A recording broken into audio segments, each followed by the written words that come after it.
Pronto. Ah, vamos lá, pessoal. Hoje, o que a gente vai fazer na aula de hoje? Né? Eu vou terminar um pouquinho, né, daquilo que a gente estava vendo, a gente viu um pouquinho de unidades na aula passada, certo? Vamos só ver alguns detalhezinhos de mudança de unidades, certo? E já vamos começar a estudar o movimento em uma dimensão, certo? Ah, se der tempo, acredito que dê até para a gente ver leis de Newton, certo? E aí, quando a gente vê a parte de leis de Newton, é onde começa, digamos assim, a aplicação de todas as cadeiras, né, que vocês viram aí, que envolvem uma matemática um pouco mais elaborada, né, equações diferenciais. E aí, quando a gente precisar, né, tipo assim, resolver a lei de Newton, eu faço uma revisãozinha de como resolve uma equação diferencial para vocês. Tudo bem? E aí, mais na frente, a gente faz uma revisão de cálculo vetorial, né? Todas essas coisinhas. Tudo bem? Mas, por enquanto, ainda estamos no básico do básico, né? Ainda estamos vendo mudança de variáveis, né? Mudança de variável, não. Mudança de unidades, certo? Na aula passada, a gente viu um pouquinho da história, né? Da unidades, da importância, certo? Das unidades. Hoje vamos ver a parte de mudanças de unidades, né? Que, na prática, né, é bem simples, na realidade, certo? O mais importante na mudança de unidades é você saber o seguinte, que você trabalha na unidade como se fosse uma incógnita, certo? Então, assim, na física, um número sozinho não faz sentido nenhum. Se eu disser para vocês, eu até falei esse exemplo, né? Se eu disser aqui que eu tenho 17, então 17 o quê, né? Anos, 17 reais, enfim, 17 alunos, 17 o quê? Certo? Então, ou seja, o número sozinho, ele não faz sentido nenhum. Então, obviamente, ele sempre tem que ser acompanhado da unidade para fazer sentido na física, certo? Tem algumas grandezas na física que elas são adimensionais, tudo bem? Mas, ou seja, ela de fato realmente não tem unidade, tudo bem? Mas assim, são exceções, né? Na prática, um número para fazer sentido, ele tem que ter unidade, tudo bem? Até porque ele é uma comparação com alguma coisa, né? Mas vamos lá, então, assim, e aí, né? Essa unidade, certo? Você pode pensar como se fosse uma incógnita mesmo, né? Aquilo que eu falei para vocês. A máxima para você sempre saber como trocar a unidade é você pensar como se fosse uma incógnita. 17 centímetros é como se fosse. Você pensa como se fosse 17x, certo? Por exemplo, né? Então, vamos supor que você quer converter para metro, né? Então, a gente sabe que um metro, ele tem 100 centímetros, certo? Então, é como se fosse assim, ó. Vou fazer aqui uma analogia. Você pensa o centímetro como se fosse um incógnito, um x, né? O y, ele é outra incógnita. O metro é outra incógnita, um y, né?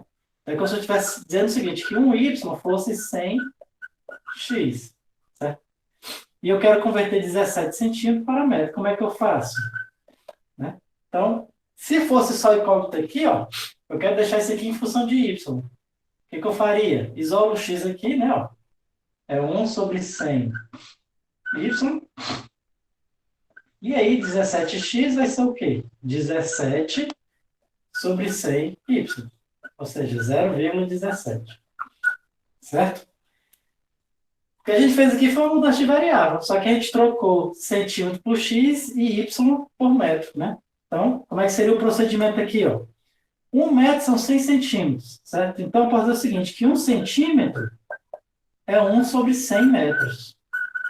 Ou seja, é exatamente isso aqui, ó. É como se eu tivesse, de fato, passado o 100 dividindo, né? Na verdade, não é que eu passo o 100 dividindo, eu divido por 100 os dois lados, né? Então, eu divido por 100 aqui, sobra 1, divido por 100 aqui, fica 1/100. Tudo bem? Qualquer dúvida, pessoal, vocês podem perguntar, certo? Se eu estiver errado demais. E aí, ó, então 17 centímetros, né? Se cada centímetro é 1/100, então 17 centímetros vai ser 17 sobre 100 metros. Esse aqui vai ser 0,17 metros. Tudo bem, pessoal? Então, o que acontece? Então, assim, a máxima para você mudar a variável, né, é sempre você pensar como se fosse uma incógnita mesmo. Certo? Na verdade, ele é uma incógnita, né? Ela é uma incógnita mesmo, né? A, E você precisa ter também o que a gente chama de fator de conversão, certo? O que é o fator de conversão? É o que transforma uma unidade na outra, tudo bem? Então, sempre quando você tem um fator de conversão para transformar uma unidade na outra, é simples. Você faz simplesmente essa, é como se você tivesse realmente isolado uma variável e substituído na equação. É literalmente isso, certo? Como se tivesse feito aqui com x e y, tudo bem? Então, para você mudar a variável é isso aí, certo? Você tem o fator de conversão é simples, né? Por exemplo, ah, um fator de conversão que a gente vai ver bastante nessa cadeira é o que transforma de quilômetros por hora, certo? Em metros por segundo, certo? 3,6 quilômetros por hora equivale a 1 metro por segundo. Vocês devem lembrar lá do ensino médio, né? Que para você transformar de quilômetros por hora em metro por segundo, você multiplica por 3,6 ou divide por 3,6, né? Na verdade, basicamente, o que você faz é esse fator de conversão, né? Por exemplo, vamos supor que você está numa rodovia que a velocidade máxima é de 72 quilômetros por hora. Você quer saber quanto é isso aqui em metros por segundo, né? Como é que você faz? E aquilo, como eu falei, você pode trabalhar toda ela como se fosse uma incógnita, né? Então, eu posso passar o 3,6 dividindo para cá, certo? Então, ou seja, 72 quilômetros por hora é como se fosse 72 e multiplica. 1 quilômetro por hora vai ser 1 dividido por 3,6 metros por segundo. Por 3,6 metros por segundo. Vocês têm para entender aí. Certo? E aqui você divide, né? 72 por 3,6 vai dar exatamente 20 metros por segundo. Né? Então, 72 quilômetros por hora, né? Ou seja, um carro que está andando, que a cada hora ele anda 72 quilômetros, a cada segundo ele está percorrendo 20 metros. Tudo bem? E aí fica o seguinte, aí você pode perguntar, professor, e de onde é que vem essa história? Que 3,6 km por hora é 1 metro por segundo. Né? Isso aí não vem do nada, né? Existe um porquê disso aí, certo? E aqui tem mais um detalhe, né? Existem algumas unidades que a gente chama de unidades compostas, né? Ou derivadas, certo? Existem as unidades fundamentais, né? Que nessa cadeia que a gente vai estudar, quais são as unidades fundamentais? É o metro, o quilograma e o segundo. E tem as derivadas ou compostas, né? Que são literalmente a composição dessas aqui, né? Então, eu pegar a unidade de velocidade, que é metro por segundo, né? Então, é uma composição dessas duas, né? Certo? A unidade de força, né? Que é o Newton, sendo que Newton é a mesma coisa que quilograma metro por segundo ao quadrado, certo? A unidade de aceleração, né? Que é metro por segundo ao quadrado. Ou unidade de energia, que é quilograma metro quadrado por segundo ao quadrado, certo? Que é a mesma coisa que joule, né? Então, todas essas unidades são unidades derivadas, tudo bem? Que são composições dessas unidades fundamentais, né? E aí, muitas vezes a gente precisa transformar uma unidade na outra, uma unidade composta na outra, só que a gente não conhece o fator de conversão total, a gente conhece só o fator de conversão cada um individualmente, né? Então, vamos supor que eu não soubesse que 1 metro por segundo fosse quilômetros por hora, e eu tivesse que descobrir isso. Como é que eu faria isso? Né? Vamos ver aqui rapidinho como é que a gente faz isso. Ó. Eu tenho 1 metro por segundo, eu quero saber quanto é isso aqui em quilômetros por hora, certo? Então, a ideia é igual como eu falei para vocês. Você sempre pensa na unidade como se fosse uma incógnita, certo? Então, 1 metro por segundo é exatamente 1 metro dividido por 1 segundo, certo? E eu quero transformar isso aqui em quilômetros, né? Dividido por hora. Então, vamos ver quanto é 1 metro em quilômetro, né? Então, 1 metro em quilômetro, a gente sabe que 1 quilômetro são 1.000 metros, certo? Ou seja, consequentemente, né? Posso dizer o seguinte, que 1 metro, se eu dividir por 1.000 em ambos os lados, né? Dessa igualdade, fica mantendo a igualdade, né? Vai ser 1 dividido por 1.000 quilômetros, tudo bem? Então, aqui é 1 dividido por 1.000. Beleza. E o segundo tem que converter para hora, né? Como é que eu faço para converter segundo para hora? A gente sabe que 1 hora são 60 minutos, né? Só que cada minuto são 60 segundos, certo? Ou seja, 1 hora são 3.600 segundos. Só que eu quero converter 1 segundo para hora, né? Eu divido por 3.600 em ambos os lados, então 1 dividido por 3.600. A hora é igual a 1 segundo. Tá? Aí eu substituo aqui. Ó. Fica 1 dividido por 3.600 hora. Tudo bem? Pronto, é exatamente daqui onde aparece o 3,6, né?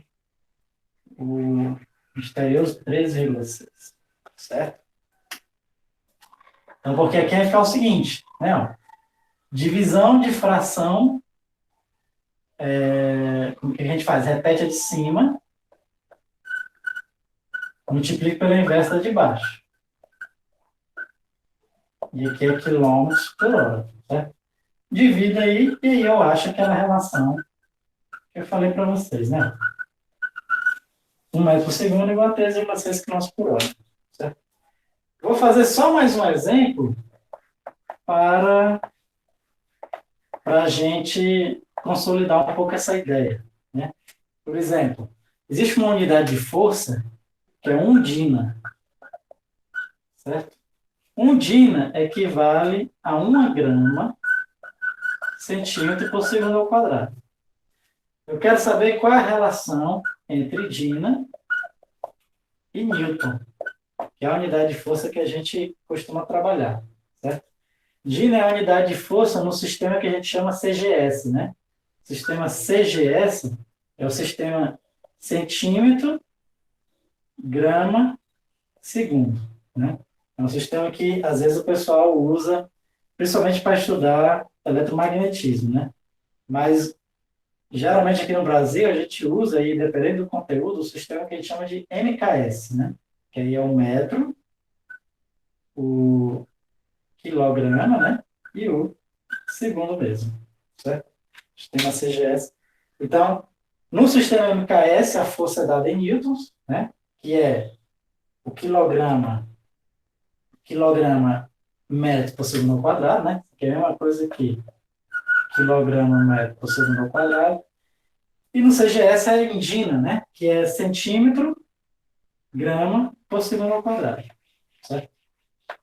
Então, vamos ver como é que a gente transforma de centímetro, de dina para newton, né? Então, fica o seguinte, um dina, e aí, como eu falei para vocês, exatamente, você trabalha como se fosse uma variável mesmo, é 1 grama vezes 1 centímetro, dividido por 1 centímetro ao quadrado, certo?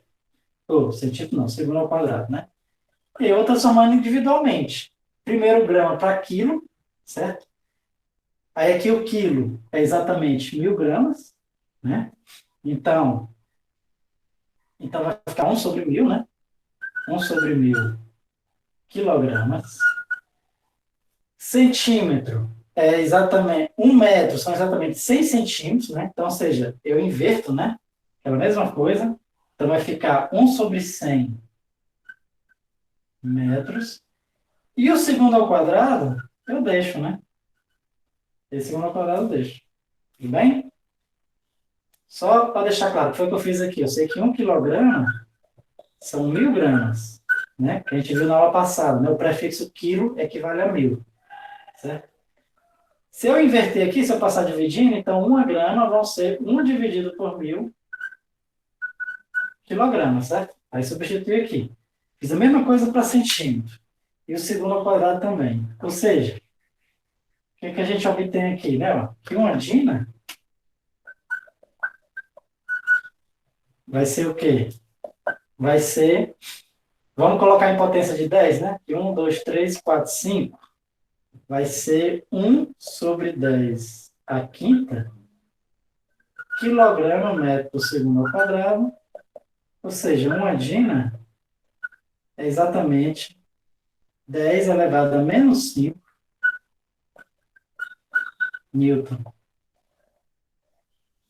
certo? Só para exemplificar, né? Só para dar um exemplo de como a gente transforma as unidades, certo? Eu posso resumir tudo isso que eu fiz e simplesmente dizer o seguinte: você trabalha a unidade como se fosse uma incógnita, né? E você tem que ter relação entre essas incógnitas, e aí você consegue transformar de uma na outra, tudo bem? Só para a gente finalizar essa parte de unidades, tudo bem? E agora a gente já vai entrar, né, no movimento em uma dimensão. Né? Como é que a gente estuda o movimento em uma dimensão? Então, fica o seguinte. Primeiramente, né, a gente tem que entender o seguinte. A gente começa estudando o movimento em uma dimensão, vou botar assim, ó, em uma dimensão, certo? Mas agora é importante a gente ressaltar que a gente está falando de pontos materiais, certo? O movimento em uma dimensão de um ponto material, certo? Ou seja, o que seria um ponto material? Né? Então, o conceito de ponto material, na realidade, ele é muito parecido com o conceito de um ponto lá da geometria. Né? Ou seja, o ponto material seria um corpo, certo? Que ele não tem dimensão. Ele ocupa as dimensões de um ponto, né? Só que um ponto não tem dimensão, né? E só que ele tem uma massa, né? Por isso que a gente chama de ponto material. Ele tem que ter massa porque qualquer força que age, qualquer partícula que interage, né, com a gente tem que ter alguma massa, certo? Então, assim, é um conceito muito parecido, né? A gente chama, é um conceito primitivo, igual como tem os conceitos primitivos lá na geometria, né?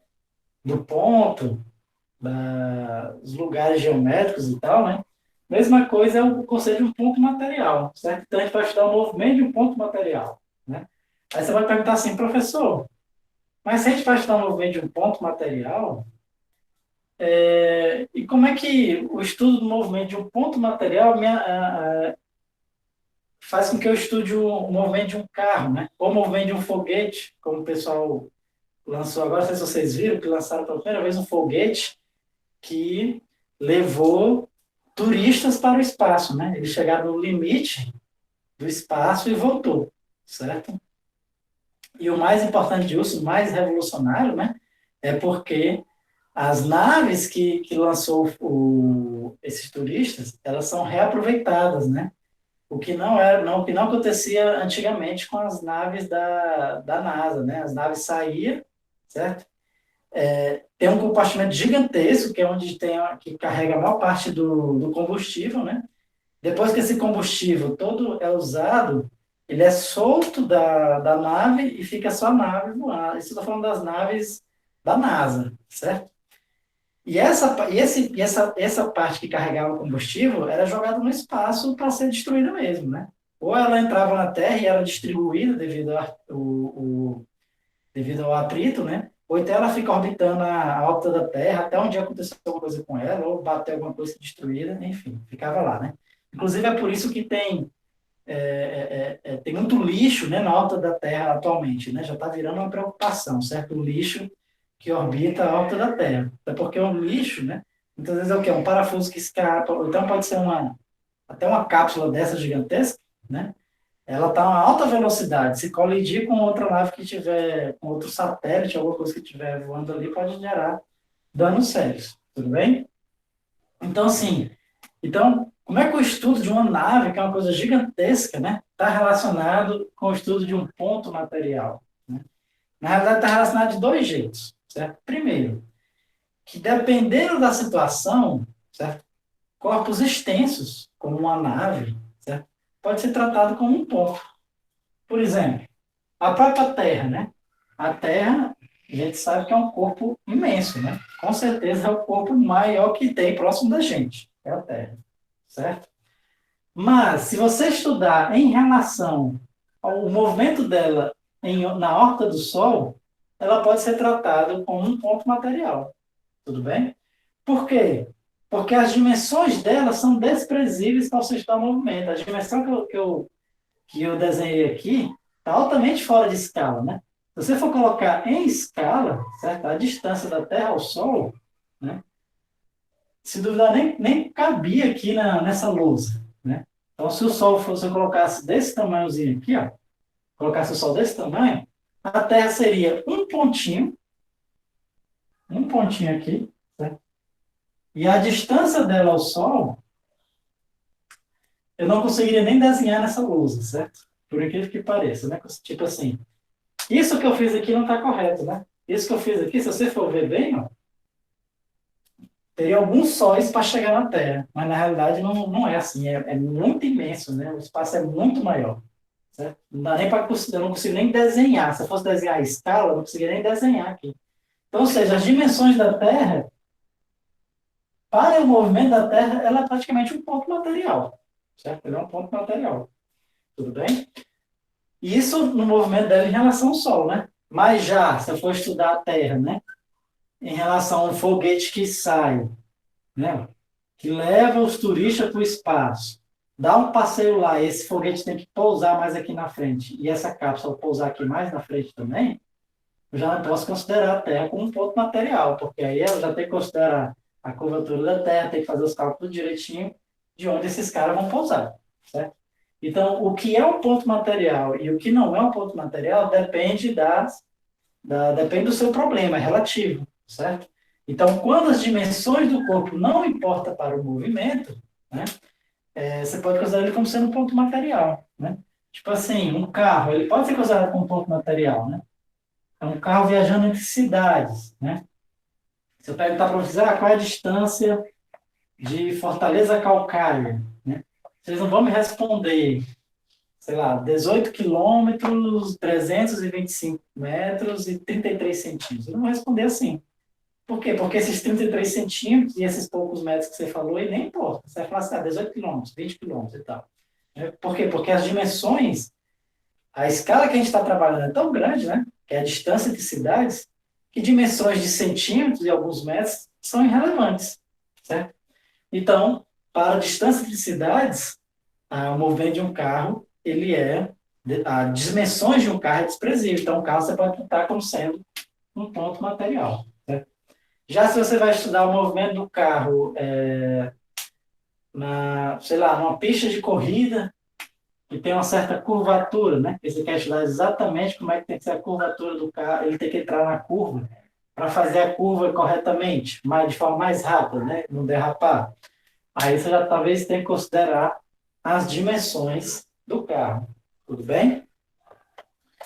Beleza, então o nosso estudo pode ser, de ponto material, pode ser usado aproximadamente para, para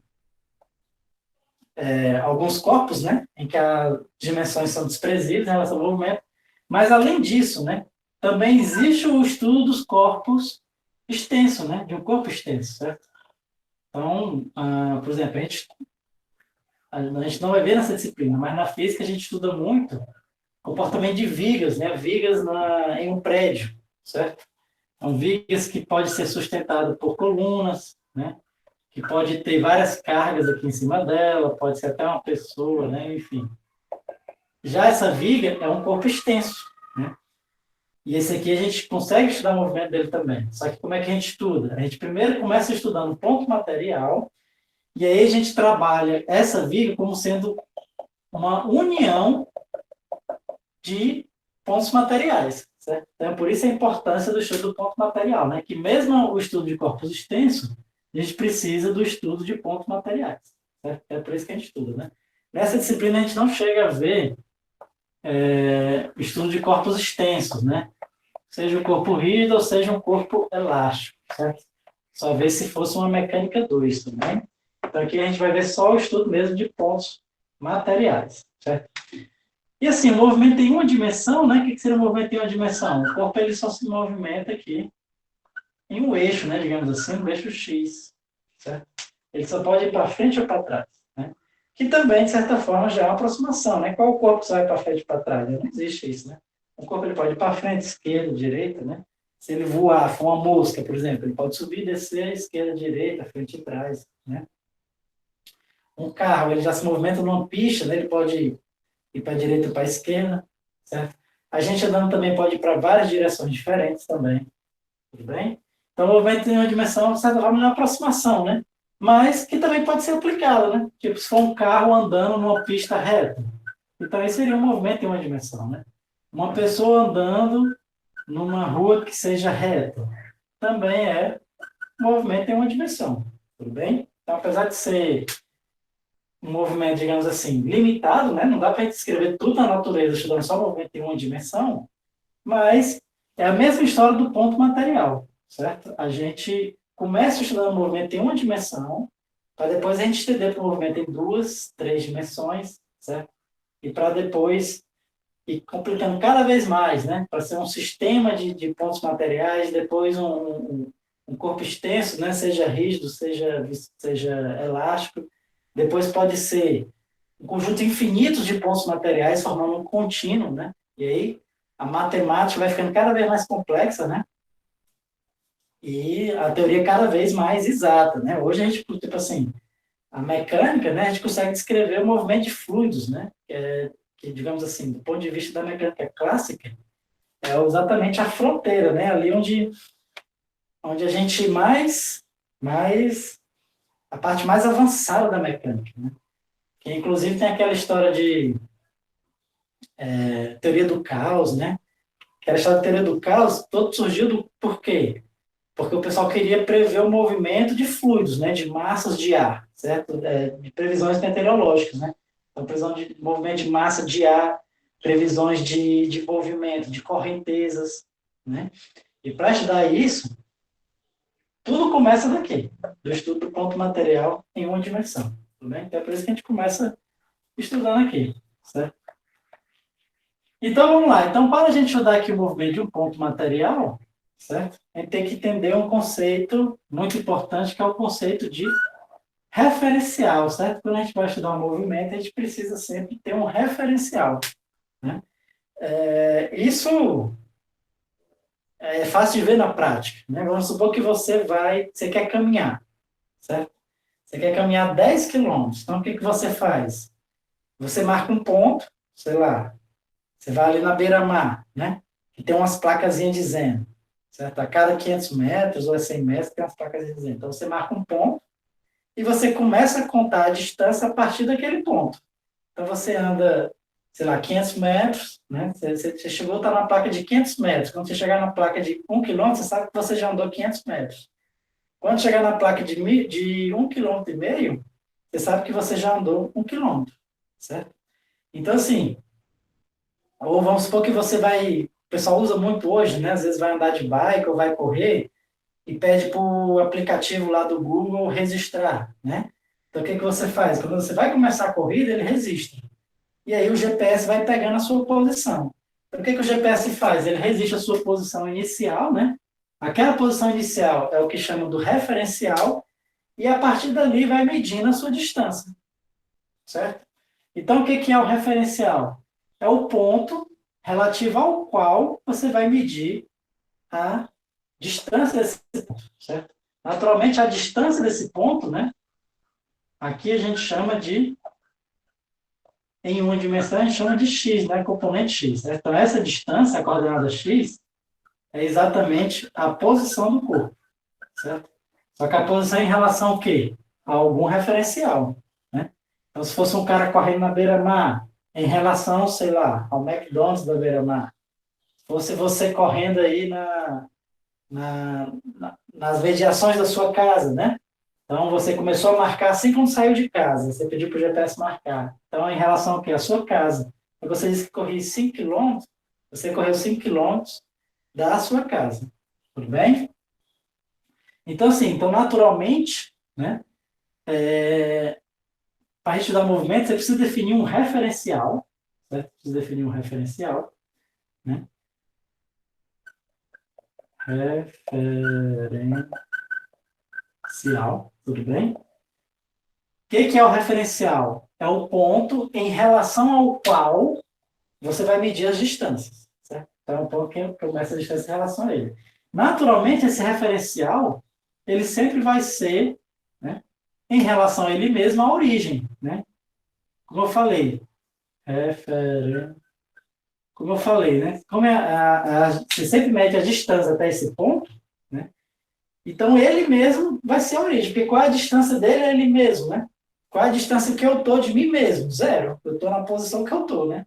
Então, o ponto que você adota como referencial é a origem. Então, se eu disser assim, ó, se eu sou o referencial, essa caneta, essa lapiseira está a, sei lá, uns 20 centímetros de mim, essa outra está a 50 centímetros, né? Então, eu sou referencial, essa aqui é a posição das duas lapiseiras. Uma está a 20, outra está a 30. E qual é a minha posição em relação a mim mesmo? Zero, certo? Então, o referencial, ele funciona como se fosse a origem, né? Se você pensar aqui como sendo um eixo, ele é a origem, tudo bem? Um eixo, um eixo lá da cartesiano, digamos assim, né? Certo? E aí o x, que é a posição, é a distância até esse ponto, tudo bem?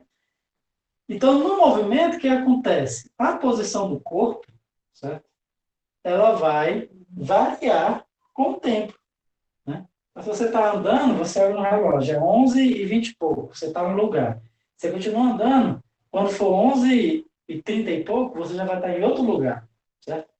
Então, ou seja, a gente diz o seguinte, que a posição, né, ela varia com o tempo. Então, a posição ela é o quê? Uma função do tempo. Certo? Ela vai ser uma função do tempo, literalmente, né? Igual como aquelas funçõezinhas que vocês viram lá do... Vocês estudam aí no cálculo, né? Então, o x, ele é uma função do tempo, certo? Inclusive, você pode desenhar também, né, o gráfico, né? Então, se você for, por exemplo, se você estiver andando em linha reta com velocidade constante, o seu x vai ser assim, né? A gente vai ver alguns casos, né? Se for, por exemplo, de o movimento de um sistema que a gente chama de sistema massa-mola. Você prende o corpo numa mola, puxa esse corpo e solta. Né? Se você fizer isso, a gente vai ver que o movimento dele vai ser isso aqui. Ó. Como a gente vai ver, isso aqui é exatamente um cosseno, certo? Cosseno de alguma coisa aqui. Tudo bem? Então, a posição ela é uma função do tempo. Certo? Ela é uma função do tempo. Isso aí. Isso aí vocês já estão acostumados a trabalhar com funções, mais do que eu, certo? Vocês são matemáticos, né? Vamos lá, então beleza. A posição ela é uma função do tempo, né? Existe outro conceito também que a gente chama de deslocamento. O que é o deslocamento? Nada mais é do que a diferença entre uma posição final e o inicial, certo? Então, se o corpo está aqui na posição x1 e depois ele veio para a posição x2, deslocamento vai ser o quê? A posição final menos a inicial, certo? Então, a δx é só deslocamento, né? Um x2 menos x1, certo? Então, aqui são conceitos básicos, né, que a gente já viu. Agora, vamos entrar no nosso primeiro conceito para a gente estudar o movimento, né, que é o conceito de, mais importante, né, de velocidade média.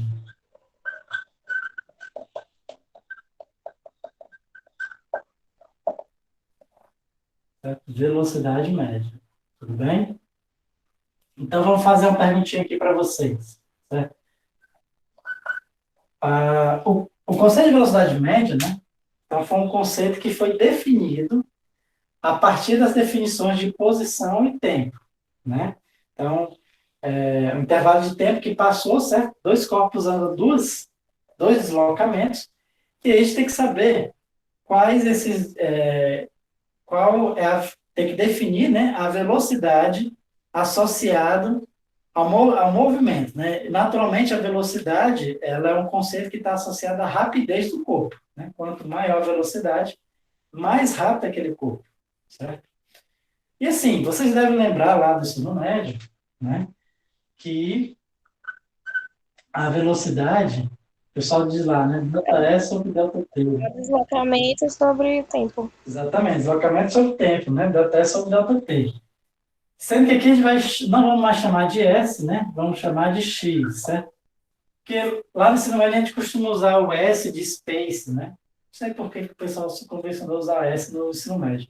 Mas no ensino superior, como a gente trabalha aqui em uma dimensão, depois estende para duas e três dimensões, usando Y e Z, então a gente já começa em uma dimensão trabalhando com X aqui. Certo? Uma coisa importante que eu quero que vocês entendam é o seguinte: aí quando a gente fala, a velocidade é espaço sobre o tempo, né? Às vezes a gente pensa o seguinte: de onde é que veio essa equação? Né? Quem foi que definiu a velocidade como sendo espaço sobre o tempo? Certo? E por que ele definiu desse jeito? É uma coisa, foi uma revelação divina, foi alguma coisa assim, né? Na verdade, é o seguinte, a velocidade, ela é um conceito, digamos assim, matemático que a gente definiu na natureza, né? Como eu falei, a ideia é reproduzir a rapidez, certo? Então, tipo assim, vamos supor que a distância da minha casa para o Campus Calcaia, por exemplo, é 18 quilômetros, certo? Se eu for de carro, se eu for de carro, eu levava, né, no tempo que eu ia, 40 minutos, certo? Para chegar no Campus Calcaia. Se eu fosse de ônibus, eu levava mais ou menos 1 hora e 20 minutos para chegar lá no Campus Calcaia, certo?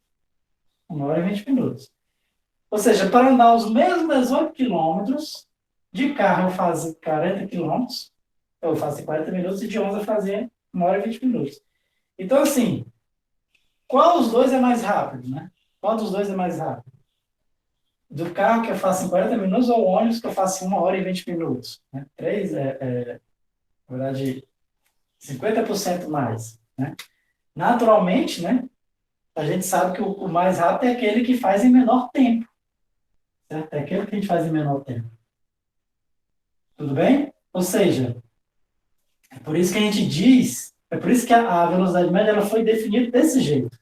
Quanto menor é o tempo, certo? Quanto menor é o tempo, significa dizer que maior deve ser a velocidade. Tudo bem? É por isso que a gente diz que a velocidade, né?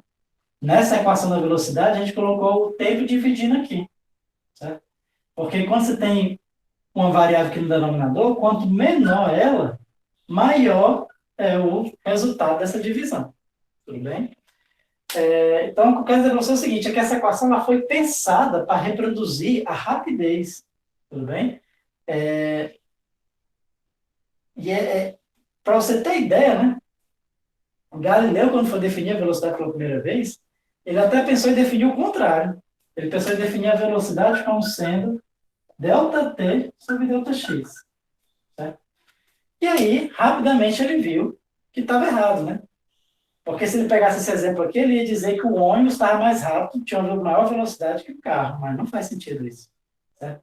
Então, é por isso que ele chegou nessa conclusão, né? Nessa definição que reproduz a sensação que a gente tem de rapidez. Né? Então, como eu falei, essa equação não foi uma revelação divina. Né? Simplesmente a gente definiu desse jeito e a gente viu que essa definição, né, reproduz o nosso conceito de rapidez. Quanto maior a velocidade, mais rápido é um corpo. Tudo bem? A velocidade média é ΔX sobre ΔT. Certo? Vamos fazer aqui um exemplo simples. Vamos pegar esse exemplo que eu coloquei. Né? Minha casa até o Campus Calcaia é aproximadamente 18 quilômetros. Certo?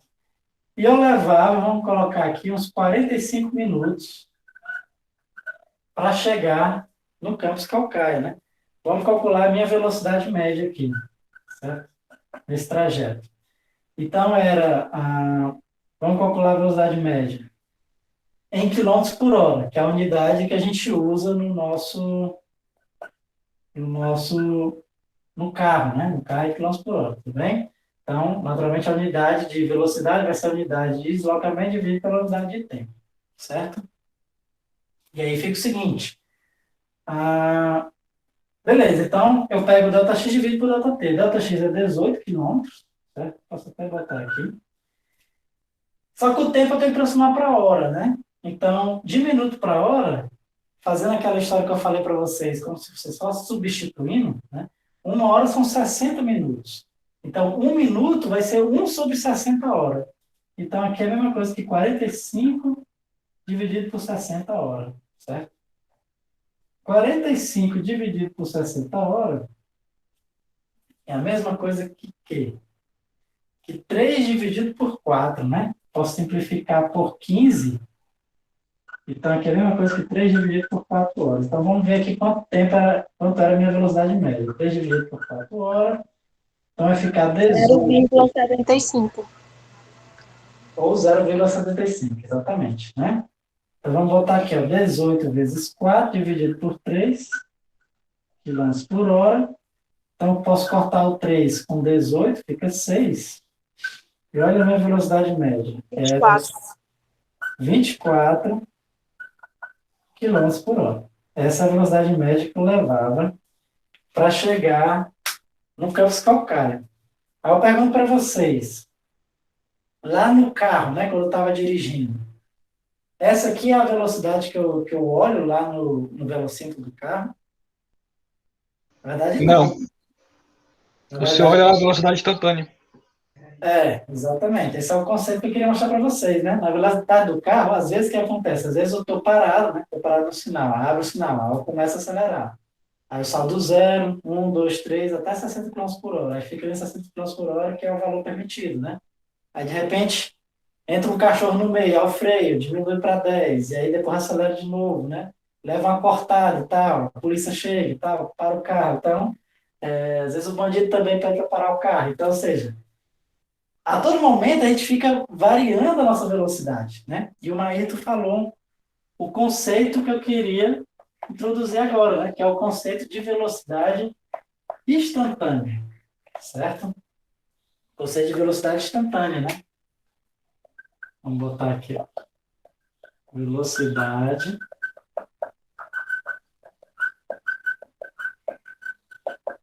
Na verdade, pessoal, a velocidade instantânea, vamos dizer assim, ela é mais importante que a velocidade média, né? Por quê? Porque a velocidade média, ela só me fala o trajeto como um todo, né? Eu sei que, como um todo, eu faço mais ou menos 24 quilômetros por hora, certo? Mas o mais importante na física, né, para a gente estudar o movimento dos corpos, certo? É a velocidade instantânea. Não é à toa que sempre quando você falar só em velocidade, ele está se referindo à velocidade instantânea, tudo bem? Então, sempre quando ele fala só velocidade, calcule a velocidade do corpo, só que ele está se referindo em calcule a velocidade instantânea, certo? A velocidade média não, precisa sempre ter esse adjetivo, né? A velocidade instantânea, quando a gente não coloca adjetivo nenhum, eu estou me referindo a ela mesma, certo? Só que aí surge um problema, né? A velocidade média é fácil calcular. Eu pego o deslocamento e divido pelo tempo. A velocidade instantânea é a velocidade naquele instante de tempo, certo? Velocidade naquele instante de tempo. Calcula por limite. É, Fica que é dx sobre dt. exatamente. A gente vai chegar nessa conclusão, né? A velocidade instantânea é uma coisa que depende do tempo. Então, num tempo eu tenho um valor, no outro tempo eu tenho outro valor, certo? E aí posso frear, aumentar, diminuir. O que eu quero chegar à conclusão? Que a velocidade, a gente diz, assim como a posição, ela é uma função do tempo, certo? Ela é uma função do tempo, né?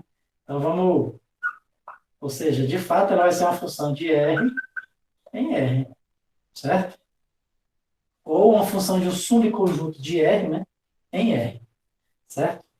A velocidade instantânea, né? E aí, só que a ideia, né, E aí a Vitória falou uma coisa certa, né?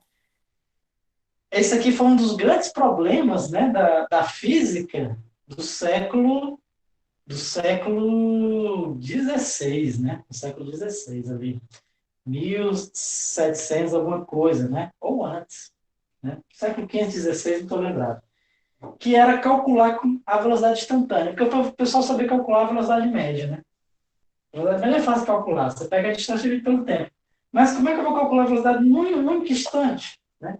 Porque a velocidade média você sempre tem que ter um intervalo de tempo. Você tem que escrever um intervalo de tempo, certo? A velocidade instantânea não. É naquele instante, certo? Quem conseguiu resolver esse problema, vocês devem conhecer aí, né? É um cara que se chama Newton e Leibniz, né? Na verdade, graças a esses caras aí que vocês têm cálculo 1, cálculo 2, cálculo 3, né? Que foi exatamente na invenção do cálculo, certo? Lógico que eles foram os primeiros, né? Na realidade, o cálculo, a notação de Leibniz a gente usa até hoje, certo?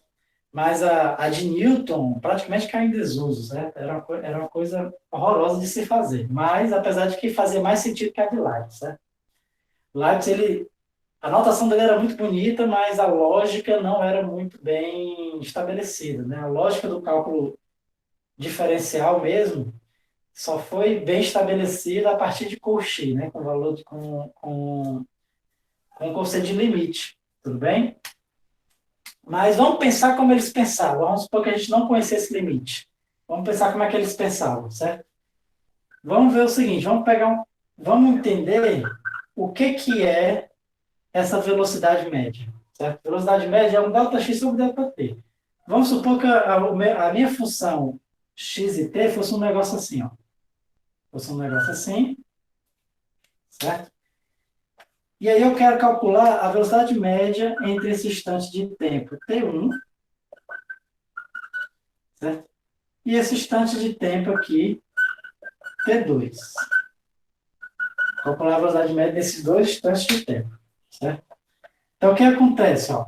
Então, aqui eu vou ter uma certa posição x1 e aqui uma certa posição x2, né? O que é a velocidade média? Nada mais é do que o ΔX. O que é o ΔX? Ó? É essa distância aqui. ΔX dividido pelo ΔT, né? Ó? É essa distância aqui. ΔX dividido pelo ΔT. Certo?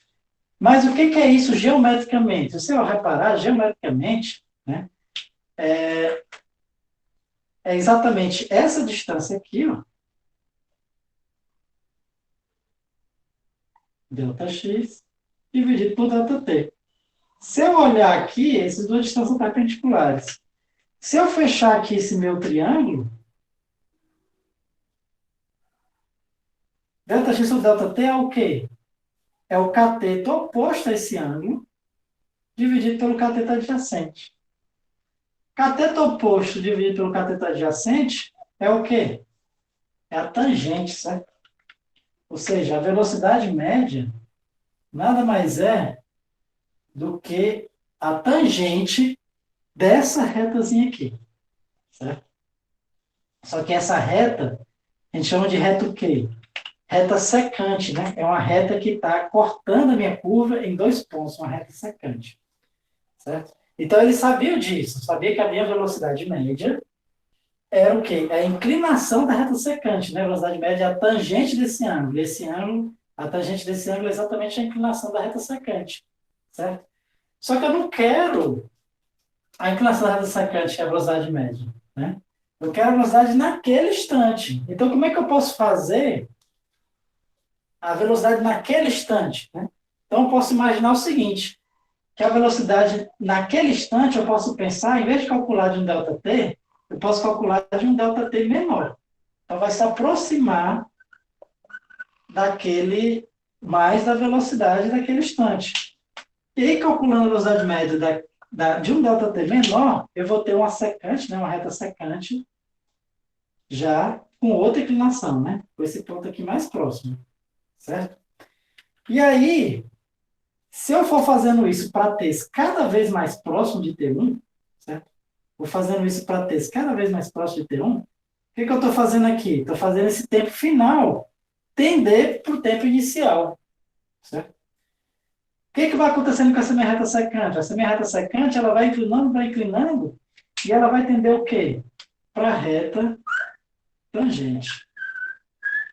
Pronto. Então, ou seja, o problema de calcular a velocidade instantânea é o mesmo problema de você calcular a inclinação da reta tangente. Isso eles sabiam, né?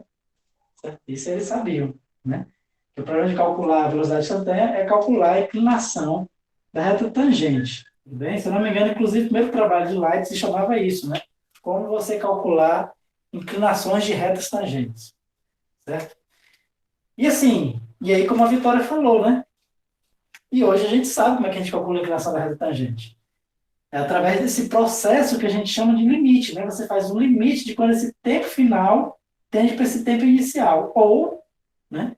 Você faz o limite de quando o ΔT tende para zero. Ou seja, como é que a gente calcula a velocidade instantânea, né?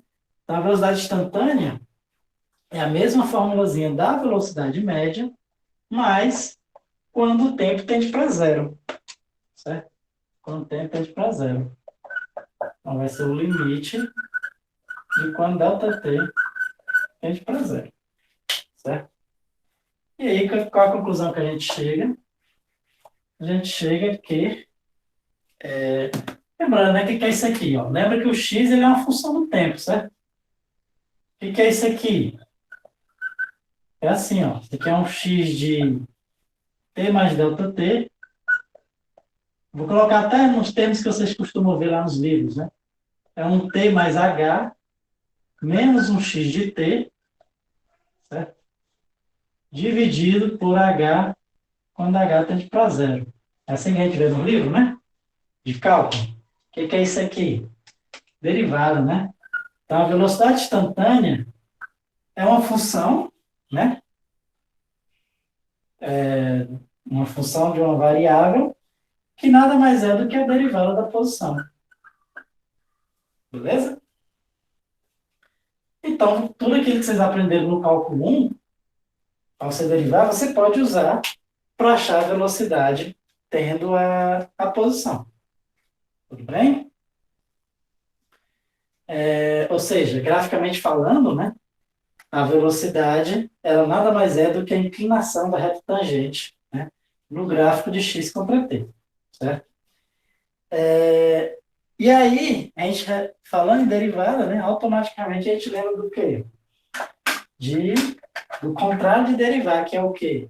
Integral, né? Se a velocidade é exatamente a derivada da posição, certo? O que o teorema do cálculo fundamental diz? Que você integrar, né, uma função é você achar a antiderivada. Né? É como se fosse assim, se você derivando a posição, né, você derivando, você obtém a velocidade, então você integrando a velocidade, você tem a posição, certo?